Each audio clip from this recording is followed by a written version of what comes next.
ગુજરાત હવામાન વિભાગની સત્તાવાર આગાહી વચ્ચે રાજ્યના વાતાવરણમાં મોટો પલટો આવ્યો છે.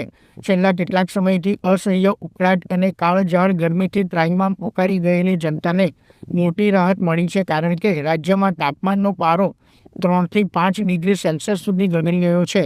વેસ્ટર્ન ડિસ્ટર્બન્સ અને સાયક્લોનિક સર્ક્યુલેશન સક્રિય થવાના કારણે રાજ્યમાં આ પ્રી મોન્સૂન સિસ્ટમ ઊભી થઈ ગઈ છે, જેના કારણે આગામી 7 દિવસ સુધી સમગ્ર ગુજરાતમાં વરસાદી માહોલ રહેવાની શક્યતા છે. આજે એટલે કે 1 જૂને 5 જિલ્લામાં ભારે વરસાદની સત્તાવાર ચેતવણી આપવામાં આવી છે. સાબરકાંઠા, અરવલ્લી, દાહોદ, મહીસાગર અને છોટાઉદેપુરમાં 50 થી 60 કિલોમીટર પ્રતિ કલાકની ઝડપે પવન ફૂંકાશે અને સાથે ભારે વરસાદ પડી શકે છે. જ્યારે સૌરાષ્ટ્ર અને કચ્છના વિસ્તારો જેવા કે રાજકોટ, જૂનાગઢ, અમરેલી, ભાવનગર અને મોરબીમાં પણ ધૂળની ડમરીઓ, તેજ પવન સાથે હળવો વરસાદ થવાની સંભાવના છે. આ સિવાય આગામી 2 અને 3 જૂનના રોજ દક્ષિણ ગુજરાતના નર્મદા, ડાંગ અને તાપી જિલ્લામાં પણ ભારે વરસાદની આગાહી કરવામાં આવી છે. બીજી તરફ દક્ષિણ પશ્ચિમ ચોમાસું પણ દેશમાં ઝડપથી આગળ વધી રહ્યું છે.